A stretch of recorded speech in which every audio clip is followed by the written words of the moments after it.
तो कन्याएं थी छोटी छोटी, बहुत ध्यान से सुनना। एक राजा की बेटी थी और एक ब्राह्मण की बेटी थी, दोनों सखा थी, आपस में मित्र थी। एक बार राजा के यहां पर एक संत का आगमन हुआ, तो संत शालिग्राम भगवान की सेवा कर रहे थे। वो दोनों कन्याएं बैठ करके देख रही थी। दोनों के मन में भाव आया, इस संत जैसे सेवा करते हैं वैसी सेवा हमको भी मिल जाए। तो दोनों संत से कहने लगी, बाबा हमको भी सेवा दे दो, हमको भी ठाकुर जी दे दो। तो संत ने मन में विचार किया, छोटी छोटी कन्याएं, ये क्या जाने असली नकली क्या होता है। उन्होंने शालिग्राम जैसे दिखने वाले चिपटे 2 पत्थर लिए और दोनों कन्याओं को दे दिए। दोनों कन्याएं बड़ी प्रसन्न हो गईं, बोले वाह हमको ठाकुर जी मिल गए। दोनों ने गुरुजी से पूछा, गुरुजी इनका नाम क्या रखें? तो गुरुदेव ने कहा, तुमको जो प्रिय लगे वो नाम रखो इनका।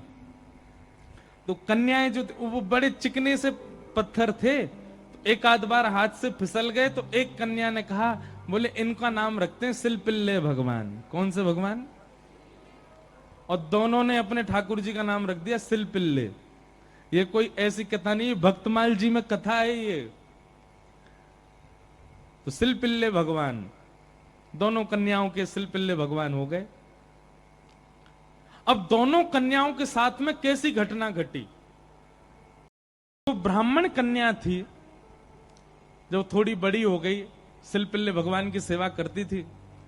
उसके 2 भाई थे, दोनों भाइयों में विवाद हो गया, दोनों भाई अलग अलग रहने लगे। एक दिन विवाद के कारण बड़े भाई ने छोटे भाई के घर में आकर के लूट मार करी, उसको मार पीटा और घर का सारा सामान हड़प के ले गया। उसी सामान में बहन के सिलपिल्ले भगवान भी ले गया।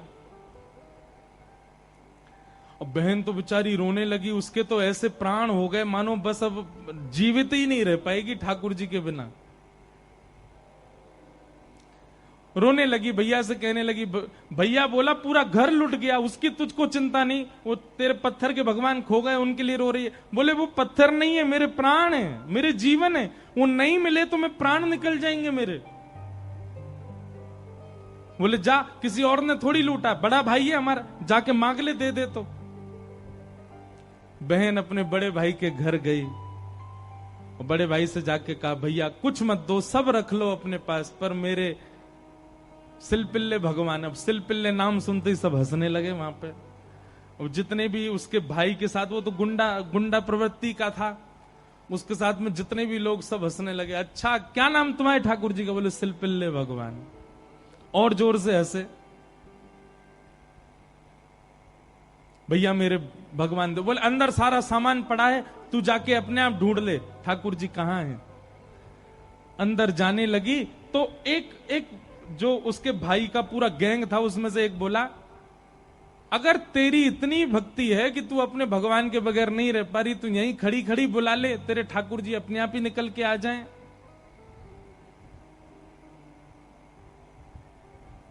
ये बात उसके प्रेम पर मानो प्रश्न चिन्ह लग गया।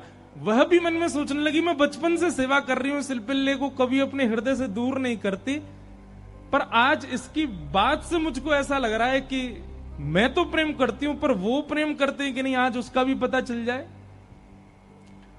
और बाहर खड़े खड़े करुण क्रंदन करते हुए, भाव निमग्न होते हुए, नेत्रों से अविरल अश्रुधार गिर रही है। हां नाथ, हां मेरे सिलपिल्ले नाथ, मेरे पास आ जाओ। दोनों भुजा उठा करके जैसे ही रुदन करने लगी, कक्ष में से वो सामान्य सा पत्थर जिसकी वर्षों से सेवा कर रही थी, वो अपने आप उछट करके आया और उस कन्या के हृदय से आकर के लग गया। बोलो सिलपिल्ले भगवान की। और महाराज ये देख करके भाई और उसका जो पूरा गैंग था, वो सब आश्चर्यचकित हो गए। परिणाम यह हुआ कि सब लोगों ने अपनी सब सामग्री जो उसके भाई की लूट ली थी, सब इकट्ठी करके दे आए। बोले भैया हम तो ऐसी समझते थे, पर आज वास्तव में हमने भक्ति का दर्शन किया। अब राजकन्या जो थी, उसके सिलपिल्ले भगवान, उनके साथ कैसी घटना घटी? कन्या का विवाह हुआ और जिस पुरुष के साथ में विवाह हुआ वो किसी भी रूप से भक्त नहीं था, ना वो भक्त था ना उसका परिवार भक्त था। कन्या ने विवाह के लिए मना तो किया पर माता पिता नहीं माने, विवाह कर दिया।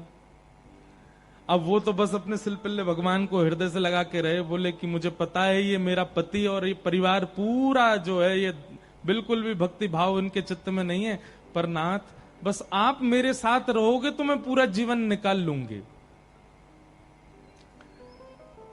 अब जिससे उसका ब्याह हुआ था वो तो काम क्रोध लोभ मोह सब था उसके अंदर, वो तो इसी कारण से विवाह कर रहा था, भोग वृत्ति थी उसकी। लेकिन कन्या के चित्त में ये भाव था कि भाई ये वैष्णव नहीं है, इसको तो मैं स्पर्श भी नहीं करने दूं अपना।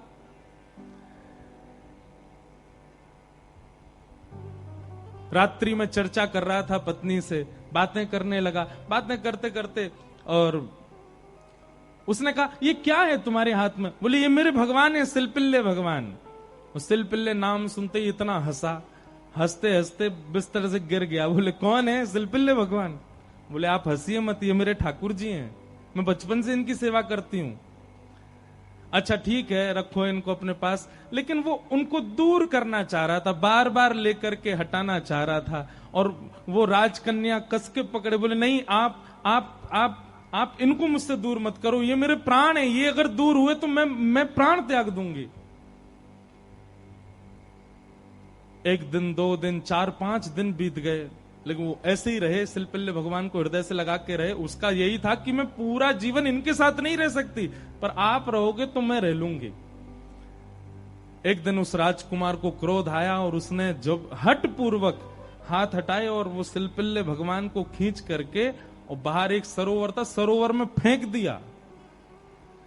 जैसे ही सरोवर में फेंका वो राजकन्या वहीं मूर्छित होकर गिर पड़ी। पूरा परिवार इकट्ठा हो गया, सब लोग सोचने लगे, बोले अरे ये क्या हो गया, इसके कहीं प्राण ना निकल जाएं, पूरे गांव में हमारी निंदा होगी, इसके पिताजी बहुत बड़े राजा हैं, हमको कारागृह में डाल देंगे। क्या किया तूने? बोले कुछ नहीं, पत्थर लगाए, बैठी रहती थी, मैंने फेंक दिया तो नाटक कर रही है मूर्छा की। खूब प्रयास किया लेकिन होश में नहीं आई। जैसे तैसे होश में आई, वैद्य के बुलाने के बाद उठते ही मेरे सिलपिल्ले कहां हैं, मेरे सिलपिल्ले कहां हैं।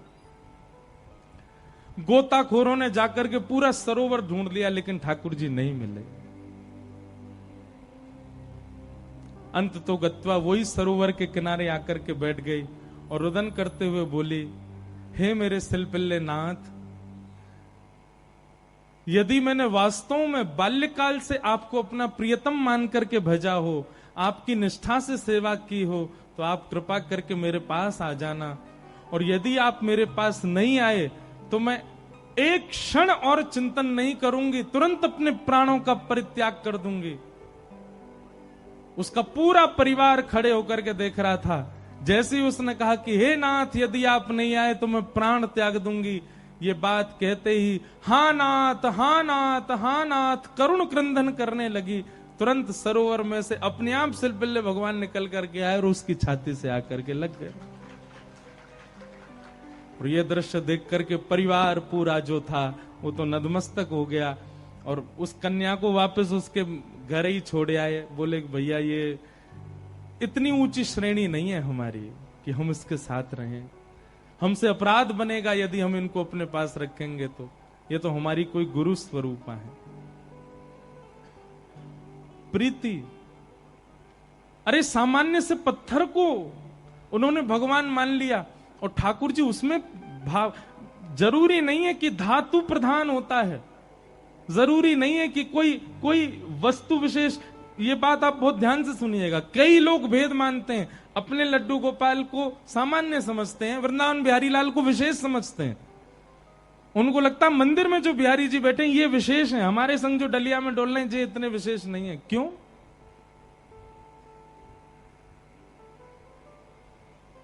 ये भेद दृष्टि मत रखो।